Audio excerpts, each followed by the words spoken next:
All right. Hare Krishna, everyone. Hope we're all having a wonderful Friday. Thank you for joining us for this week's Simply Wonderful Friday. We're really excited to welcome Kaustubha Prabhu to our program, who is speaking on cultivating an attitude of gratitude. So welcome, Prabhu. It's really great to meet you. Thank you so much. I'm very happy to be here. Honored. So before we get started tonight, just wanted to give a quick introduction uh, for Kaustubha Prabhu. He's currently a senior educator at New York's Bhakti Center and is a disciple of His Holiness Tamal Krishna Goswami. And he receives guidance from His Holiness Radhanath Swami. His daily podcast, Wisdom of the Sages, the co-host Raghunath Kapo, former lead singer of the band Shelter, is one of the world's most popular and lively online presentations of Bhakti yoga practice and philosophy. And with that, I will hand it off to you and Sarvabhauma Prabhu. Thank you. All right, Sarva, my old friend here.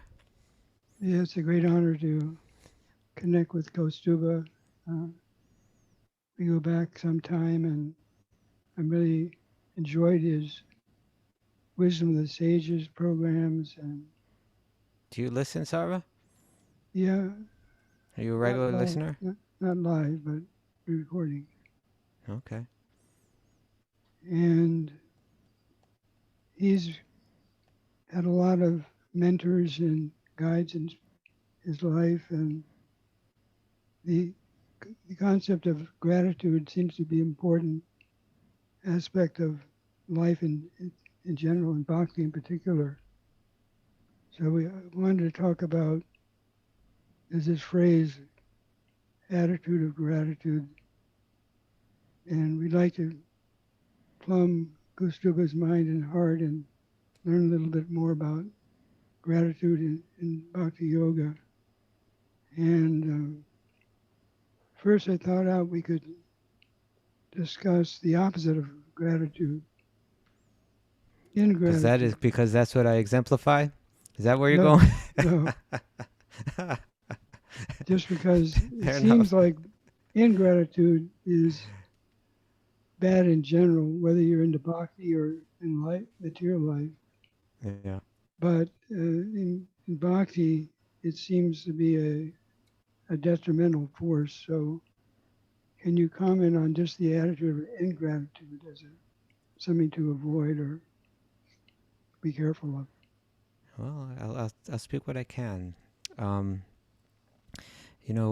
Bhakti is different from other yoga paths. There are different paths of yoga, different ways to realize the nature of the self. And some of those paths, they're the main element in it. What's emphasized in it is one's own strength. You know, to practice Ashtanga yoga, for instance, it requires a lot of determination. It requires a lot of renunciation. A lot of self-control. Same with Jnana yoga is similar to that. Bhakti yoga, you know, we understand that it's Krishna's grace that's descending, and it's descending through people, through other people. So it's really a path where one is receiving something that's very hard to find, and they're receiving it from another person. And so if our natural attitude is one of ingratitude, well then we'll have a very difficult time receiving that grace. Maybe we all have some experience that if we have something to share with someone, but they seem oblivious to, particularly if it's something special, right? If you have something special and you want to share with someone, but they don't appreciate how special it is, they may be also ingrateful to the person that's giving it to them, that's sharing it with them. It may not even be that one's offended by that, but one can understand that what I'm handing them is so precious, they don't understand the value of it. And it's at that point that the conduit of that grace kind of stops, you know. Whereas when you see someone really appreciates what's being shared, then you want to share more and more. Oh, this person understands, you know, what I'm sharing. So you know, there's that it's sad in that's a simple way of explaining gratitude, but it's said, and you brought this to my I think you quoted this saying that you mentioned to me, Sarva, that it said that ingratitude is like it's the most grievous of all sins. I think in the Ramayana, Yeah, Lakshman says that to Sugriva. right. Yeah, that Ram had done so much for him, Sugriva wasn't appreciating it. He was ungrateful for it. So is that it's at that point that grace is cut off. Not even necessarily out of spite, but you stop giving where it's not being accepted. You give it where someone is grateful for it. So that gratitude, it kind of opens up that conduit of bhakti to flow. That's how I understand it. It's funny you're using the word conduit. When our spiritual master, Tamal Krishna Maharaj, was in Cambridge studying, the house was on Conduit Head Road. Oh, was it? I didn't know Yeah, that. and conduit means a channel where something flows from. Yeah. So you're saying with bhakti, the recipient has to have a grateful mood, and that will attract the flow of mercy. Yeah. Is that right? Yeah. Now, how would you differentiate? Materialists seem to have gratitude also. Like in the Mahabharata, Karna seemed to be quite grateful to Duryodhana for the recognition and he got and the respect. And Bhishma, he had received some money from Duryodhana, some financial assistance, and he kind of felt that he had to be grateful and fight for Duryodhana because he received the material benefit. So can you comment on the difference between material gratitude and spiritual gratitude? Yeah. Well, the nature of material, right, of what is material, is that it's always changing, right? That's the nature of the material energy in general. That practically defines material energy, is that it's always changing. So the materialist is they're grateful when things have changed in their favor, and then their gratitude wanes when the circumstances change, and the circumstances always change. That's how the material energy works.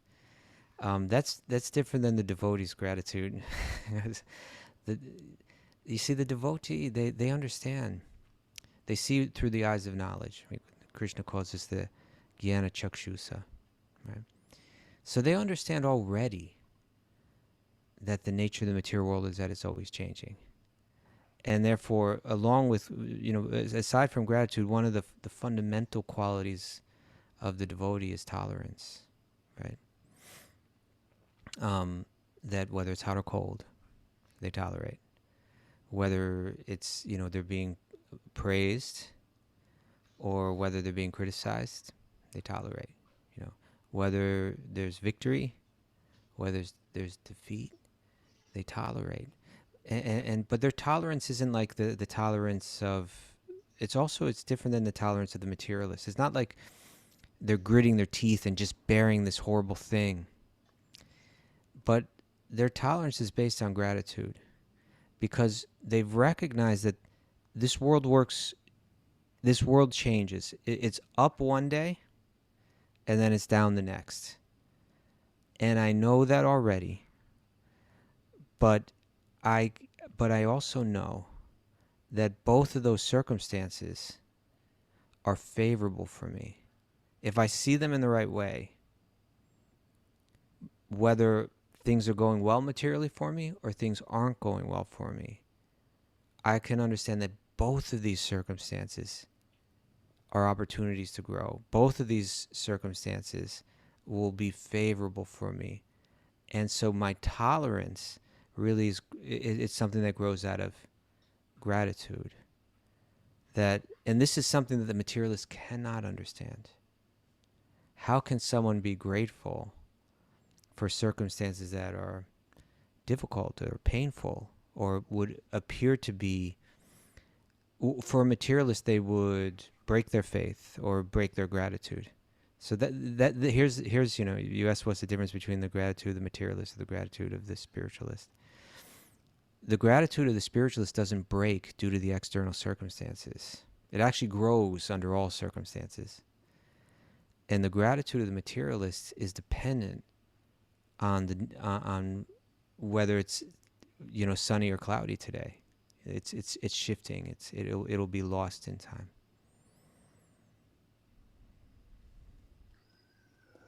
I see. There seems to be, when someone's ungrateful, that seems to be more impersonal than to be grateful. Mm-hmm. Now, in Bhakti Yoga, it's very different from the impersonal types of enlightenment seeking. And let me read one quote from Prabhupada. Well, the impersonalist wrongly concludes that he is the Lord himself. The personalist, out of great gratitude, worships the Lord in devotional service. So what about impersonal philosophy would be contrary to gratitude?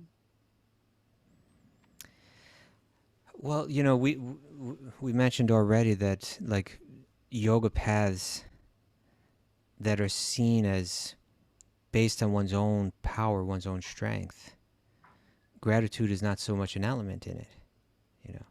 We as bhakti yogis, we understand that even those paths require Krishna's grace, but they don't necessarily see that way at all.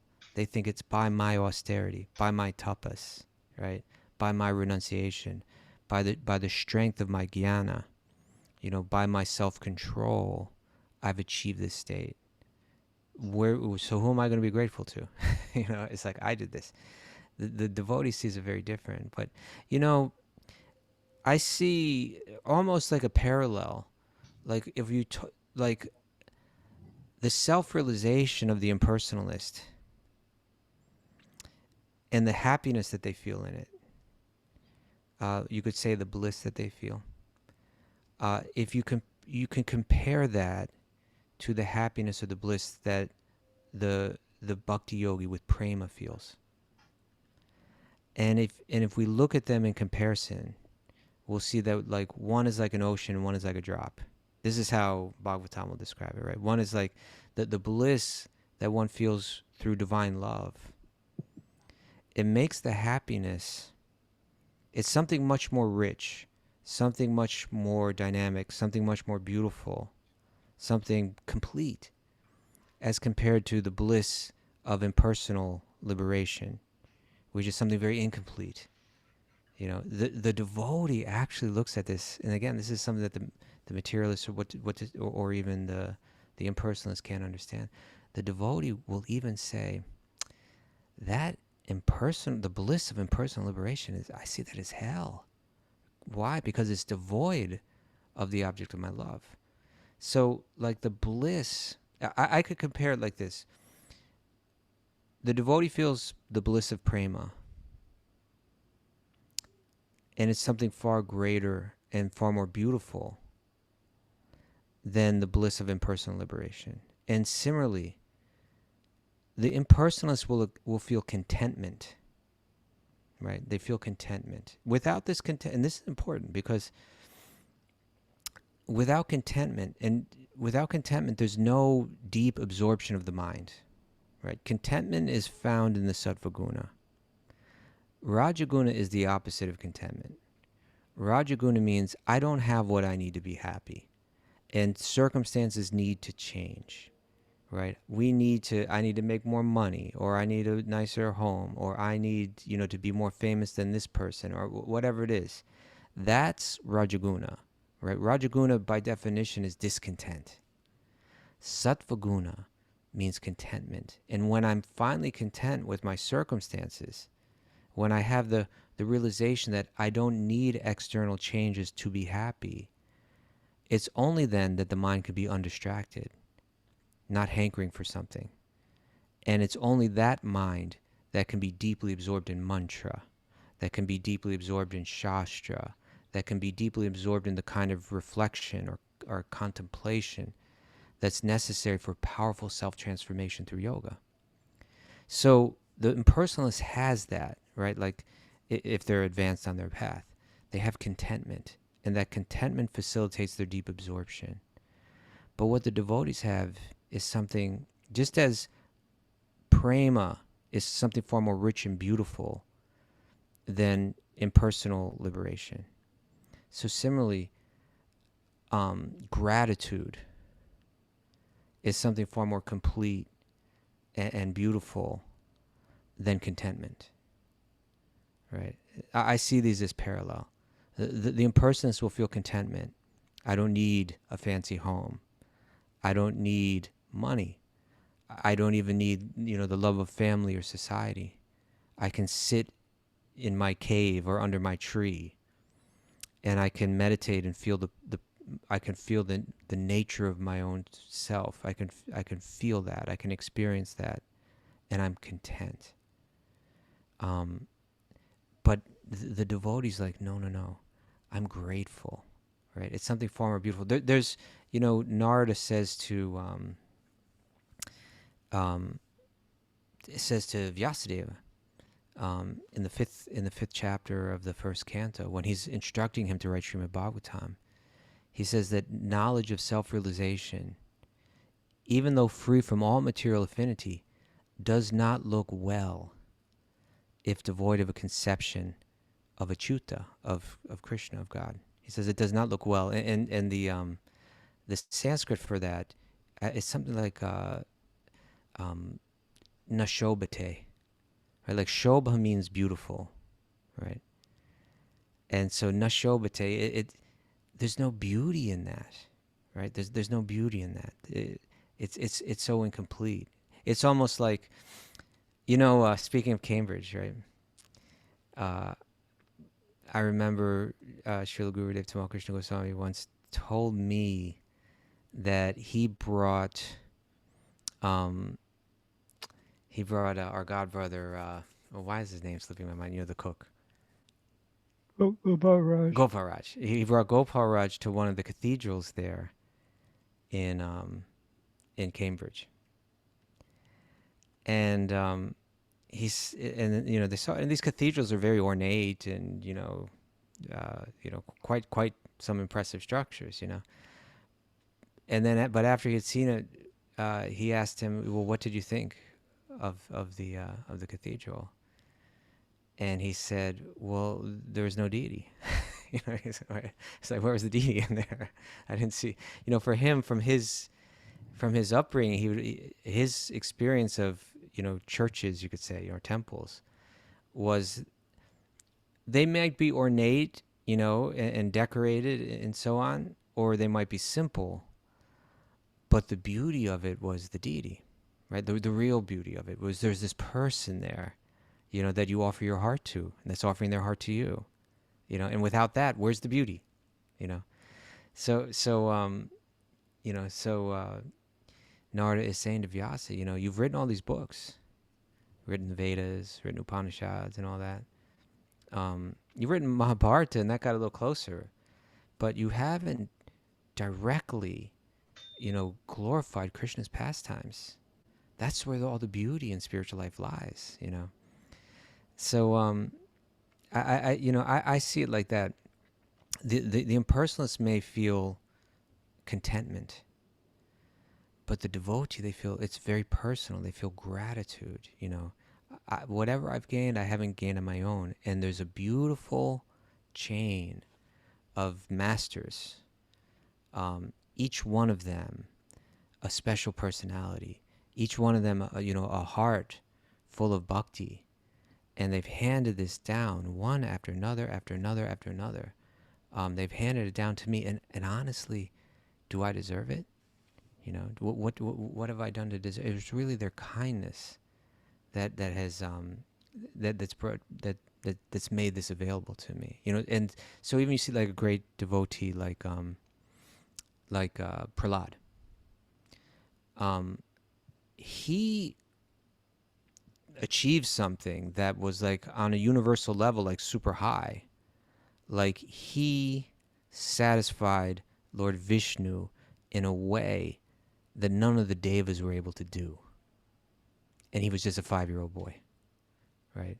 Brahma, how old was he at this time? I don't know, how many thousands of years old, and all the other devas. They weren't able to satisfy Lord Vishnu Nrsingadev in this instance the way that Prahlad was. And so after, Nrsingadev had killed Hiranyakashipu, he was so ferocious. And all the devas are looking at him and they were afraid, even Lakshmi Devi afraid to approach him. So they turned to little Prahlad in his heart full of gratitude. And he steps forward and he offers his prayers to Lord Nrsingadev. And Lord Nrsingadev just wants to offer him benediction. And he could have gotten anything he wanted at that point, And he said, because of my association with material desires, one after another, I was gradually falling into a blind well full of snakes, following the great populace, right? But your servant Narada Muni kindly accepted me as his disciple and instructed me how to achieve this transcendental position. Therefore, my first duty is to serve him. How could I leave his service, right? That's gratitude. Impersonalism can be devoid of gratitude and devoid of this mood of like, I'm your servant, right? Due to my gratitude, Prahlad saying, how could I leave his service? He's been so kind to me. He's feeling gratitude. Now I want to serve spontaneously. I want to serve, and this is where the real deeper happiness lies, right? It's found in that love that's shared from one to another, back and forth. So yeah, I could see. I'm not saying that every person that's an impersonalist is like necessarily ungrateful in so many ways, but that gratitude isn't going the whole way to the root of the tree. They might, an impersonalist might feel gratitude toward their guru, but that chain is stopping, and it's not, their gratitude is not connecting to the very root of all existence, to Shri Krishna. So it's incomplete, and therefore they won't feel the full reciprocation as well. You mentioned Prahlad, Yeah. and he was fearless. He wasn't afraid of Nrsingadev, whereas some of the other personalities were.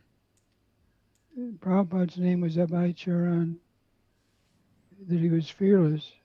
So does the love of bhakti, does that elevate someone higher to a more fearless state? Yeah, the devote. Well, what is the verse? You'd think an impersonalist would be fearless also, because they don't identify with the body, but it seems like a devotee has something else going for him or her. There's that verse. What is it? I'm trying to think. Narayana parasarve nukutas chanya bibhiti svarga apavarga narakeshu abhito yarta darshana. Generally, the impersonalists, they want to get somewhere and they'll feel secure or fearless, right? Like they need to escape. They need apavarga, right? They need liberation to be fearless. When I'm situated in this, then I'll be safe. Whereas for the devotee, it says svarga apavarga narakeshu, right? This is This is Shiva speaking to Parvati, right? And Chitraketu has just been cursed to become a demon, and he wasn't even fazed by it, right? He didn't. He just, it didn't matter to him. Lord Shiva says, just look at him. Just observe the quality of this devotee. That for them it doesn't matter, whether they're liberated, whether they're in the heavenly planets, Varga, whether they're in Narakeshu or even hell. They have no fear. Nakutas Chanya Vivati. Api Tulyartha Darshan. They see them all the same. That's rare. that's very special. That's the Shiva says that's the quality of the Narayana Para, of those that are surrendered, those that have given their lives to Lord Narayana. That's beautiful. You made that connection to that quote. Let me read a quote from Srila Prabhupada. As a rule, every human being is indebted to God, the demigods, great sages, other living entities, people in general, forefathers, for various contributions they received. Thus, everyone is obliged to repay the debt of gratitude. So this idea of having gratitude, it seems like it's an obligation. It's not for a sane person, they should feel some gratitude. Yeah. So I wanted to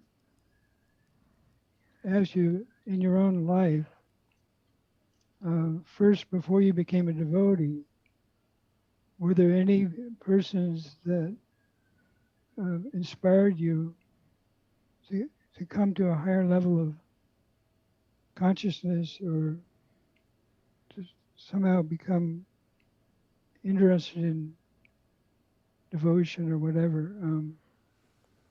Can you comment on any influences before you came to bhakti that put you in the right path? I can't say that there were persons that I knew personally. I mean, honestly, how do I, it's hard for me to say. When you're young, you don't know anything. And when you get older, you don't remember like everybody's contribution, like there may have been people there that were sharing really important stuff with me, but at the time I wasn't even appreciating it. So I'll put that out there first. But at this point in my life, it's not like I remember anybody that I knew personally that was giving me spiritual inspiration. But there are people that I didn't know, you know. And I kind of went through a thing as a kid when I was real young, probably my heroes were like athletes, you could say, sports figures. And as I got a little older, like into my early teens, that I kind of dropped that and was more interested in music, and particularly musicians that stood for something higher. I also got into, at that stage in my life, I got into I guess you could say like political kind of issues, political stands and so on. That kind of stuff interested me. And so there were kind of, you know, certain people that took certain political stances, or let's say fought the system, that kind of thing, I saw as heroes. And as I grew up a little bit more, as I got into my later teens, I had the chance, I was living in New York City, and I had a chance to meet those people, and meet those kinds of people. And the more that I did, the more that I was a little disappointed in them, seeing that they kind of possessed a lot of the same kind of qualities as the people that I was rebelling against, but it was just in a different, just in different clothes, But there were, at that point, the musical people, the people that inspired me musically were not just the people that were like rebellious, but the people that had a more spiritual message in their music. So there were reggae artists like Bob Marley, and others. There are others as well. some of the soul musicians, some of the reggae musicians, even some of the punk rock musicians, kind of. But some of those musicians, now I look back and I say it was more than anything. It was their influence that had me looking in a more spiritual direction. So I do feel gratitude to them. You mentioned the punk rock scene. I understand that you were in the hardcore scene, and some of the hardcore musicians in New York had a contact with Krishna consciousness, and that Yeah. influenced you. Can you? Yeah, so that's like the next stage, right? I think your first question was like people before that. So this was the beginning of my being introduced to it. Was from the other musicians or other friends. They were definitely, and they were like really influential people. And it's funny because these friends now, they were very wild kids. Like really, I don't know how to express to our pious group of people here, particularly the Indian people. But these are very wild street kids. Like I won't even get into the intensity of their wildness. Um, but somehow, by Krishna's grace, they had been connected to devotees, or by devotees' grace, they were connected to Krishna. Really, that's more the accurate way to put it. And and to this day, one of my deepest appreciations of Srila Prabhupada is that these, kind of really tough, wild street kids, by reading Prabhupada's books, they were able to explain and they were able to answer all my questions about life, all my spiritual questions. They had really good answers for, which, these weren't the most literate people in the world. These people dropped out of school like really young and, were doing lots of drugs and were just living very wild lives. But they were reading Prabhupada's books, and any question you threw at them, they had a very solid, confident, clear, logical answer that you couldn't get if you went to a priest, or you couldn't get if you went to, a rabbi or something like that. It's like solid, really good. So those friends of mine from those days, nowadays they're so wild and they live such intense lives, and now like they almost all hate each other, and like they're really aggressive, tough guys too. So like they're bitter conflicts to this day. They've been going on for decades, but in my heart, I feel gratitude to them all. I really do. Because it was really somehow they managed to be able to convey these teachings to me in a way that I could understand, and it completely changed the trajectory of my life. Is it true that the first time you heard Tamal Krishna Goswami speak was at the home of one of these punk rockers? That's true. Yeah, it was his name was John Joseph. He was in a band, some people may know, but he was in a band called the Cro-Mags, which was like a real influential band. And I was it was the winter of 87, this January 87. And I was walking down the street. I had already been reading Prabhupada's books for some time, and it was growing on me, like I almost felt like, because my friends are into it, and I guess you could say I was resisting it a little bit, but then I started reading these books, and Prabhupada's words were just ringing so clear to me, resonating so strong, that I almost felt like, okay, it's inevitable. I'm going to get into this, but I hadn't yet. And then I was walking down the street. It was January 87. It was dark out. It was probably like 5 in the afternoon, but it was like dark. And I bumped into a friend of mine, and he mentioned that there was this program going on at John's place, and that was John Joseph. And he asked me, you gonna go to that? And I said, I don't know, nah, I don't, not really. Whatever. He said, well, there'll probably be some good food there, and that was enough for me to say, oh, you're right. So I went to that, and it was in a small apartment on the Lower East Side of New York, and there was only a few of us in there. I don't know exactly how many. It was just some friends of mine. Um, it's these types of kids that I'm describing, and maybe like 6 or 7 of us in there, something like that. And Tamal Krishna Goswami walked in the door. I had no idea who he was, but my friends were like bowing down to him, and I had never seen this kind of behavior before. And he sat and he gave a talk, and that talk, I walked out of there that night, and I said, okay, that's it. I have to accept this. This is.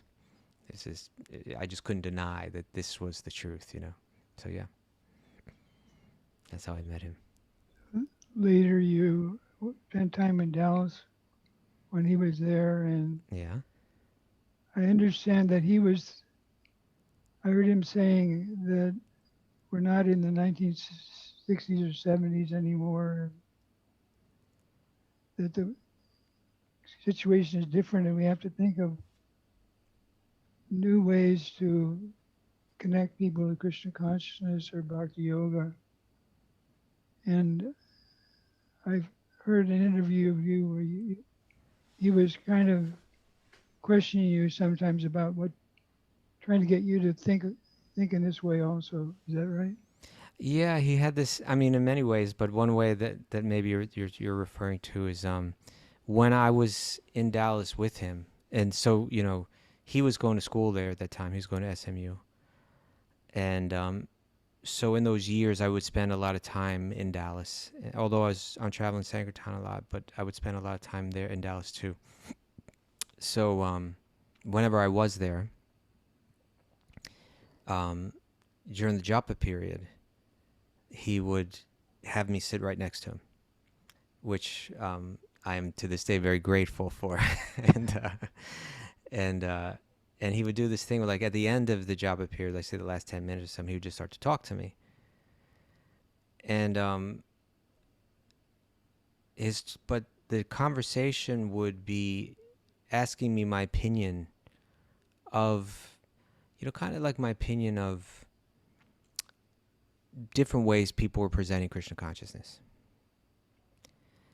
And but and those that knew him know that he wouldn't allow or accept just cliche kind of answers, right? Like, oh, it's wonderful, Jai, Harbol. You know, if you had some, if you were saying that you think they're doing it well or something like that, then he would want you to explain exactly why. And if you thought that it could be improved in some way or something, then he wanted to hear that too. And then, so in other words, if I came through with a weak answer, he would just pick it apart and then just expose me for not thinking very deeply about this. And I understand this as it was a way of kind of training me to think, trying to train me to penetrate a little bit more deeply with my mind into ways that we could present Krishna consciousness.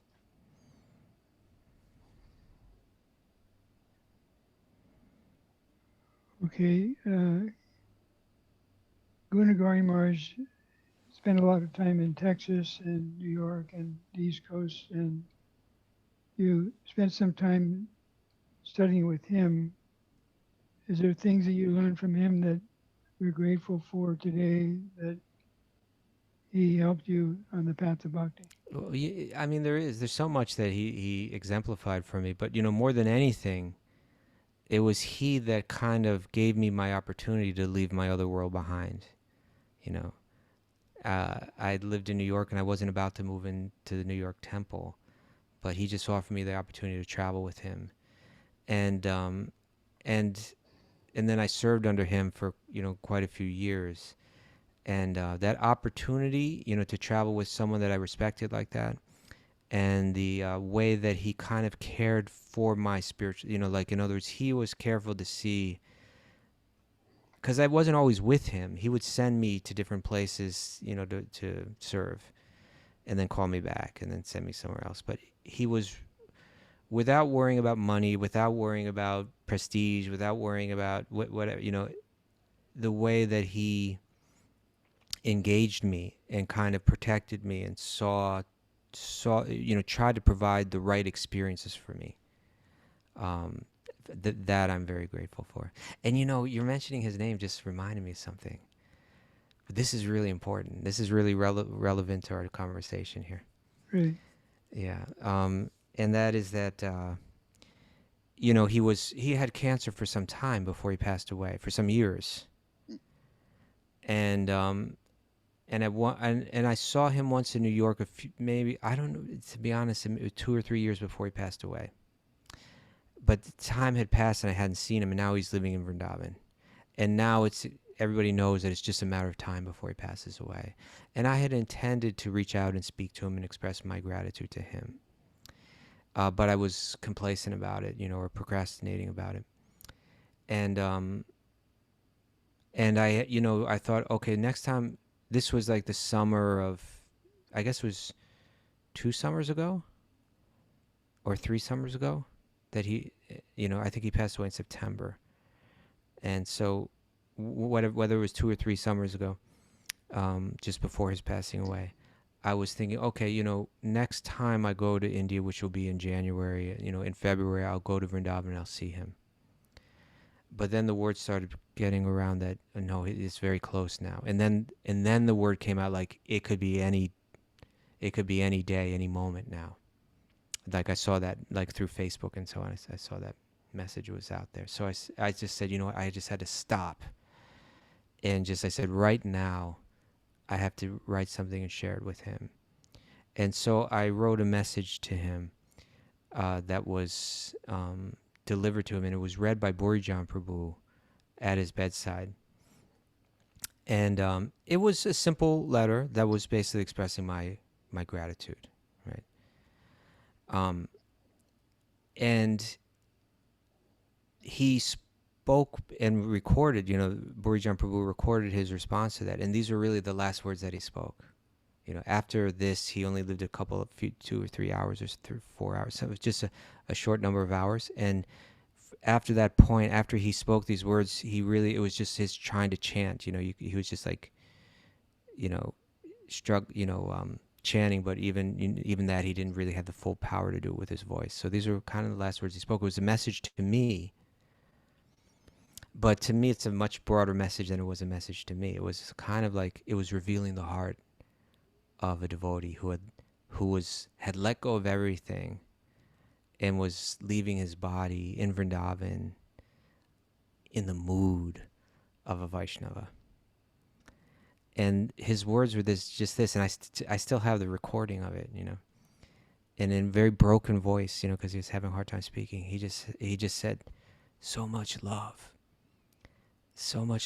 and gratitude, so much love and gratitude in my heart. Wow. That was his. Those were his words, and I think a lot about that. That this is really just so fundamental to what a devotee is. That when we're lying on our deathbed, are we going to feel bitterness? Are we maintaining any bitterness to anyone? Are we feeling fear? Are we feeling some kind of reminiscence to trying to go back to some enjoyment in the past? Or do we have a heart that's full of gratitude? that is the heart of the devotee. You could almost say primarily, it's a heart of gratitude. Whatever I've gone through in life, both the pleasant and the painful, I could see that he had reached that point in his life. He had his struggles in life, but at that point in his life, he had let go of everything, and that heart had nothing left in it but just love and gratitude. So your topic that you brought up was gratitude, and to me, in one sense, we're complete. We're not complete until our heart is just full of nothing but gratitude. That's a devotee's heart. And really, the goal of life is to cultivate that heart. heart of gratitude. It's wonderful, that connection. I was in India. He was at, Gurunagari Maharaj was in Bangalore for some time getting I some remember that. Yeah, yeah. naturopathic treatment. He invited me to come, because I had Parkinson's, and he invited me to come to the same place. I came for a little while, and it was so nice. He's in trouble himself physically, but he's thinking of another person, Yeah. sharing, what he had. And one other quick story, he was in Chowpatty for some time, and people were chanting in the room, and then his disciples were going to take him to Vrindavan, I think on a train, and they had a pizza party for Gurunagari Maharaj at the restaurant in Chowpatty, and he ate a few pieces of pizza. I think more than I did. So he loved to share prasadam with devotees also. He did.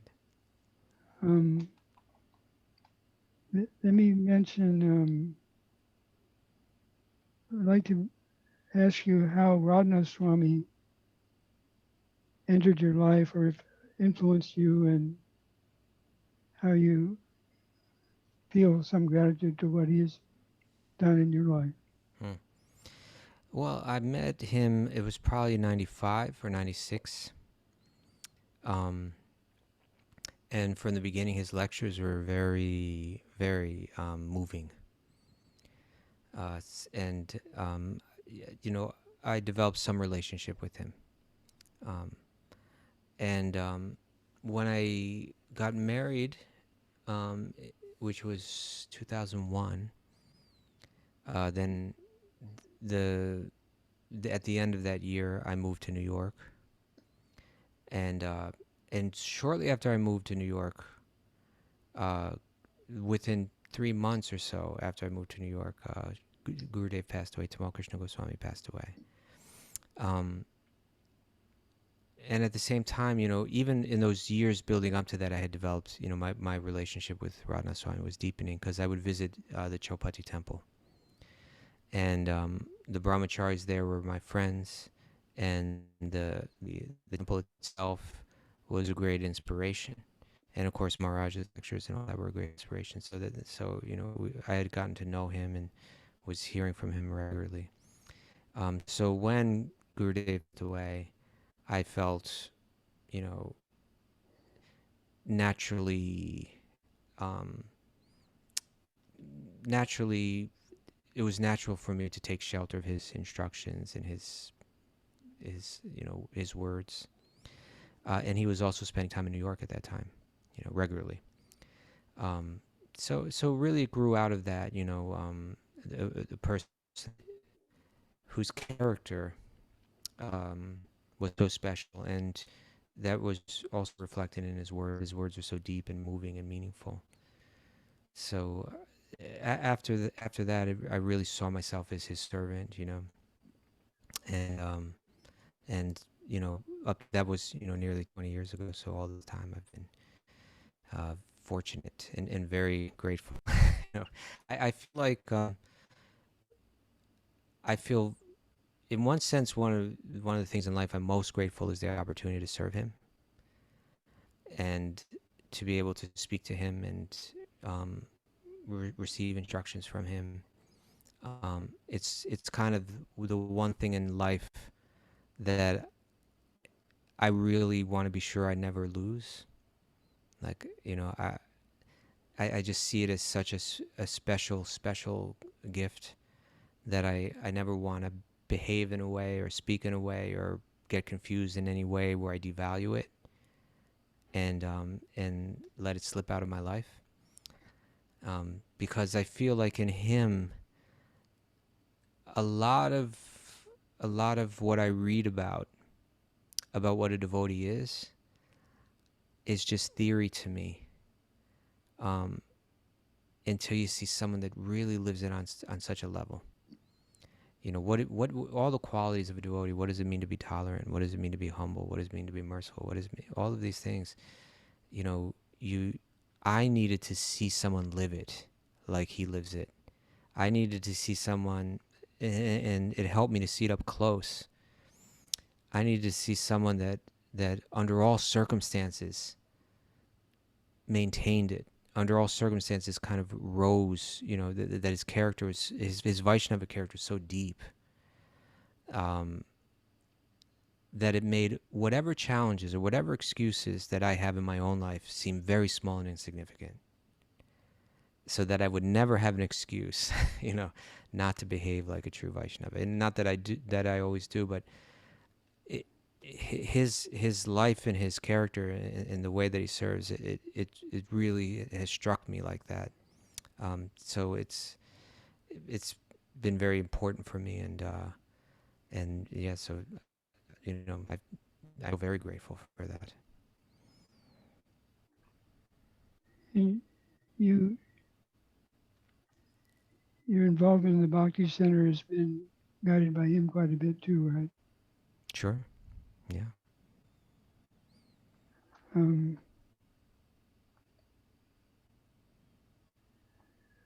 wonder how you can describe your relationship with Raghunath Prabhu. You seem to be an interesting combination of personalities, and somehow you've been quite successful in introducing a lot of people to Bhakti Yoga, Krishna consciousness. Can you say anything about your relationship with him? And Yeah, I'm very grateful to him too. I mean, he's like a very, very close friend. We're almost the exact same age. We went through a lot of the, we kind of grew up in the same world. A lot of similarities, but personality-wise, we're also very different too. But what I see in Raghunath Prabhu is that he's a person that even as a young man, he was a leader. He had a worldwide following. Very dynamic guy, powerful communicator, and but there's something in him, that there's a type of integrity in him, that he had no interest in using that for selfish purpose. He wanted to try to find out what is truth, what is right, what is helpful for the world, and engage his unique personality, unique skills, unique influence in service. And when he found Krishna consciousness, he gave it all to that, And when you're a popular musician and you're famous and all that, there's so much sense gratification over to you. There's so many, girls and fame and all of that, it was right there for him. But he had this integrity, that kept that he didn't use it in that. He just used it to serve. Whatever he had, he offered it. And to this day, he's still like that, So there's something in him that's really sincere and pure, that really inspires me. So whatever we do together, I feel kind of like I'm just hanging on to him. I offer whatever little I can, but it really runs on the strength of his own kind of like devotional power. And you get quite absorbed in the Bhagavatam and Prabhupada's books on your podcast, and you must have a lot of realization about Srila Prabhupada. It seems that Prabhupada was very grateful for the Americans and Europeans that came forward, and he demonstrated gratitude in his own life in so many ways. He did. Can you comment on that? Well, I mean, I think maybe you touched on some, obviously he had his gratitude for his guru and for the Guru Parampara. But yeah, he did, there's maybe some of the most touching moments that we hear from Srila Prabhupada where he's expressing his gratitude to his own disciples. There's that one famous recording in Los Angeles where he just, breaks down and starts to cry. And he's thanking his disciples for helping him serve his guru, so it's like gratitude on both sides, Gratitude to the guru, gratitude to the disciples are helping him serve his guru. But yeah, again, I think that goes back to, what we mentioned about Gunagrahi Maharaj, that this is really the heart of a Vaishnava. It's nothing but gratitude there. And it's certainly Srila Prabhupada is the, most exalted Vaishnava, his deepest gratitude. How important is it? Like you can have a glass of water and you can say it's half empty or it's half full. Mm-hmm. So somehow it seems like the way that we interpret events in our life has a lot to do with our attitude. And Yeah. Whether, again, the nature of the world is that it's up one day and down the next, right? But the devotee, they feel nothing but gratitude for it. What I'd like to do, in my personal life, is I have two kind of prayers. The ones that when I wake up and the ones when I go to sleep. And the prayers that I feel are naturally inclined to say when I wake up are prayers for protection. And the prayers when I go to sleep, I feel natural prayers are prayers of gratitude. And a devotee, they see it all as that, you say it's not even that they see it half empty or half full, they see it all full. Yeah. Even those difficult circumstances, they just see it's all full. It's nothing but Krishna's mercy.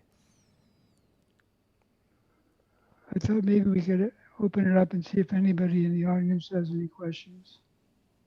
If you do, just unmute yourself and go ahead.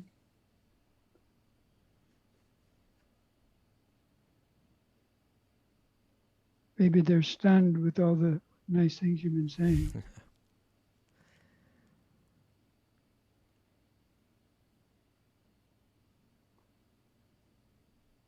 Neelam has his hand up. I have a question. Yes. Can you hear me? I can. Okay. The question which somebody who asked about the bliss of a devotee versus the bliss of a impersonalist, I did get a little bit of it, but I would like you to explore a little more for me, if you don't mind. Yes. Sometimes I use an analogy like this. Now, I've noticed that in America, when you grow up as a child, everybody learns to swim, but in India, not everybody learns to swim. Is that true? Did you learn to swim when you were young? Yes. Okay, good. No. But when the kids are playing in the pool, sometimes one child will. This happens, we're not, Americans aren't so civilized, but like maybe if you have a big brother or something like that, they grab you by the neck and they push your head under the water and they hold you there. Have you ever experienced that before? No, and Okay, I don't. good for you. Good for you. It's something that's common, just to kind of tease another person, but it's very scary, And Yes. when you, yeah, and when someone's holding your head under the water, that mind is full of absolutely nothing but anxiety, right? You're not thinking about what you're going to eat tonight. You're not thinking about what happened yesterday. You're not thinking about anything else but the fact that you need air and you need it now. And when is this going to end? When is this going to end? When is this going to end? When is this going to end? It's nothing but anxiety. And then when they let go and you can bring your head back up and you can breathe again, then when you take that breath, it's such a relief. And you feel like all that anxiety gone. And because the anxiety was so intense, and because the relief is so complete, you feel like, oh, it almost feels like bliss. Like everything is good now. Right? But the fact is we're breathing right now and it's no big deal at all. This is just neutral, right? Like breathing, itself is just like a neutral stage. It's not like a stage of great bliss. It's just kind of neutral. But in comparison to the intense anxiety of having your head under the water, it feels like bliss. So we understand the bliss of the impersonalist. It's the relief from material suffering. How long have we been suffering in the material world? How many lifetimes? Again and again and again. Birth and death and pain and breakup and fear and all of this building for so many lifetimes, that when the impersonalist feels that relief, they get beyond the pressure of the modes of material nature, and they feel as if they've merged into the divine light, into the Brahmajyoti. Well, the relief of that is so great that it feels like bliss. But the devotee knows that that is just a neutral stage, right?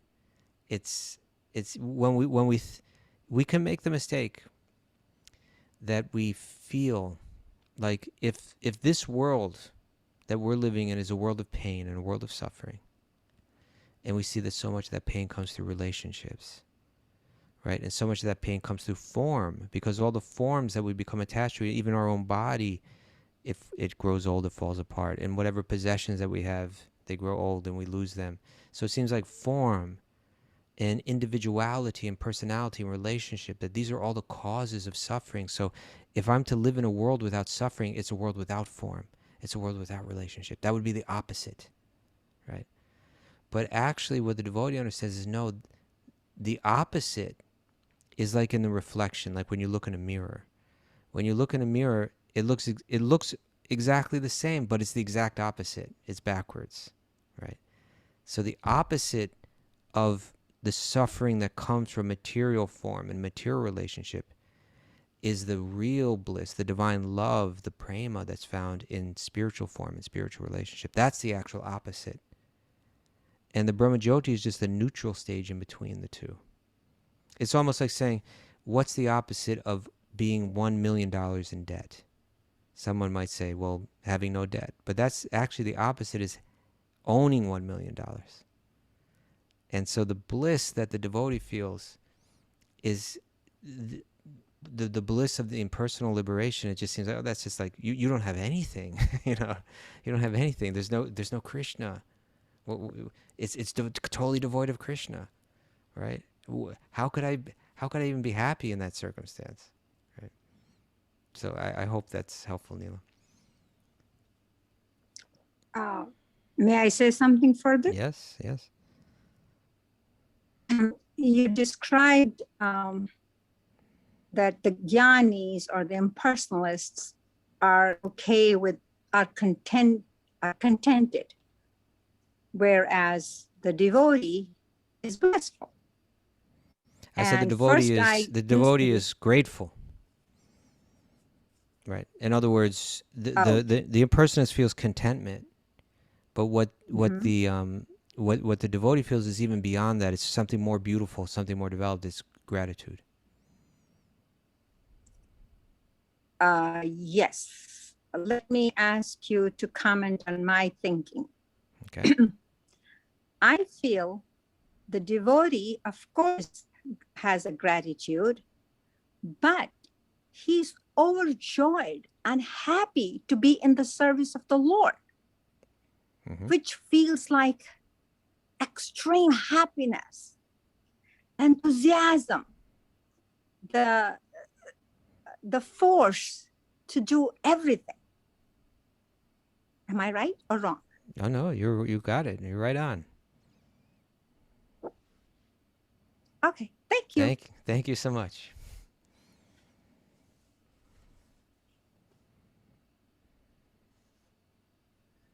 Any other questions from anyone?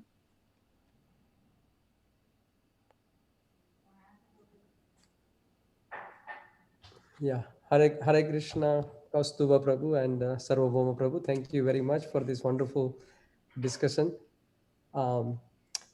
So, quite a few number of points you made, wonderful discussion. One of the things that I liked was you talked about the, contentment.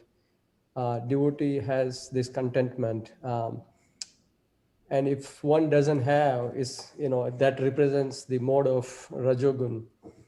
So, and unless somebody, the devotee is content, one cannot focus on chanting or, or the listening the katha, or, one cannot have that deep, realization or go deeper into Absorption. absorption sadhana. Yeah, thank Yeah. you for that one. So, lately, recently I heard, few different places, sometime, we say, yeah, okay, it's kind of a catch-22 situation when, one doesn't have this contentment. Because of that, one cannot focus. And if one cannot focus, he cannot have contentment. So, I heard that, how one can change from this position is, by listening the pastimes of the Lord, wonderful leelas of the Lord. So I wanted to hear more about that. If you can elaborate, I would appreciate that.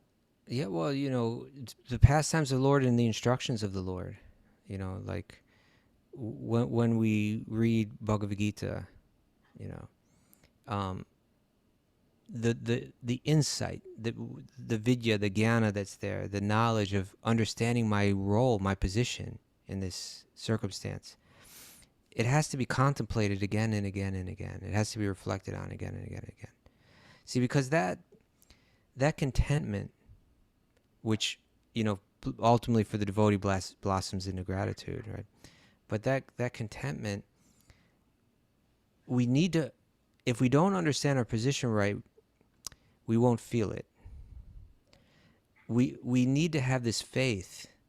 At first it's theoretical, but then it's got to grow into realized knowledge. We need to have this faith that my nature is Satchit Ananda, right? I'm eternal, and by nature I'm blissful. I have everything I need is right here inside me. I need to know that, right? Now, I can accept that theoretically, but I need to hear it again and again and again. And as I pass through my challenges in life, I need to reflect on that idea again and again and again. And by hearing it, through the mouths of advanced devotees who we have faith in, it grows, and then by applying it and contemplating it, reflecting on it as we go through different challenges in life, it grows, it matures, right? And then we find that we start to live a little bit that way, right? As if I know it. I don't need to worry about this circumstance because I know within I'm fine. I'm Krishna's energy. And I'm going to move through this world that's always shifting, but nothing can change me, right? We need to have that deep faith. And we read about that when you read about the different great saints in our tradition, or in any tradition, right? The great saints of any tradition. We see that they're put under all different kind of challenging and difficult circumstances. But they have this unshakable faith, right? Basically, the lives of the great saints, they always share this kind of story, right? They're treated cruelly or mistreated in some way, or their reputation is challenged in some way, or this or that. And you see they're not shaken by it because they have this contentment in the heart that they know the external things are always going to be changing, but they know that nothing can truly affect them because they are Satchit Ananda. So yeah, I mean, hearing Krishna's pastimes is a still deeper way of doing that, but of cultivating that more esoteric side of bhakti.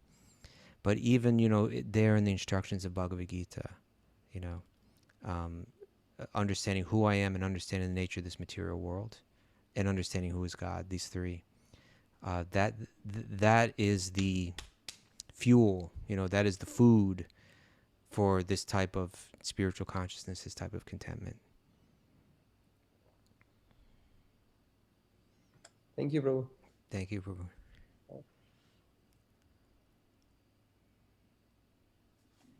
Maybe one more question. Kaustubha has to go to bed because he gets up at 3 in the It's morning. true. And it's later where I am. Looks like Mother Guru Bhakti has a question. Oh, Mother Guru Hare Krishna. Bhakti. You Hare know, I've Krishna. seen my old god brothers and god sisters I haven't seen in so long. I think I've seen Krishna Kripa there. Yes. So happy to see you. Hare And Krishna. Padaduli, happy to see you. Yes.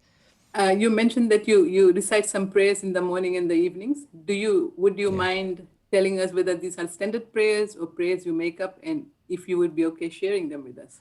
Well, no, those kind of prayers are just, I'm just saying, like, those are my own spontaneous in my heart kind of Okay. prayers, you know, not, I also try to chant, you know, regularly, you know, the prayers from Bhagavatam or from other places like that. But, you know, and I think it's natural for devotees when we wake up, you know, that we want to say something like, you know, I'm passing through this day and there's going to be, you know, I don't want to fall victim to my mind and my senses, and I'm passing through, you know, a world where that's challenging. Please protect me. Please keep me engaged in your service.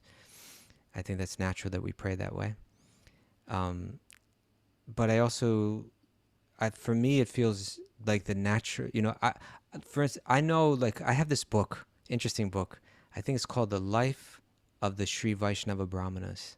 It's some old book I found, like, in an old Indian bookstore, you know, interesting book. And it really describes, like, the day of the South Indian Brahmana from, like, morning till night, like from the moment they wake up to the moment they go to sleep.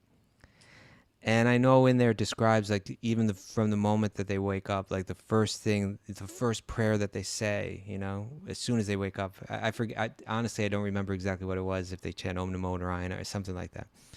And then before they take their first step out of bed, they say this prayer to the earth, to Mother Earth, to Bhumi, you know, that, you know, may, you know, please forgive me for stepping on you, but may all my steps be, you know, in the service of your Lord Narayan. And then they don't place their left foot down, they place their right foot on the floor, you know, in this way. You know, our lives need to be full of a little bit of this kind of ritual to kind of train us and keep us, you know, keep our mind and our heart well situated, you know. Now, I don't remember this from that book or another place, but to me it just feels very natural that when we lay down to go to sleep, that the prayer should be a prayer of gratitude, you know. And so, I don't know, I like to pray like that, you know, for whatever it may be that I'm feeling grateful at that time. Just to express it, not in any formal way, in a kind of an informal way, you know, to express one's gratitude. Do you do that too?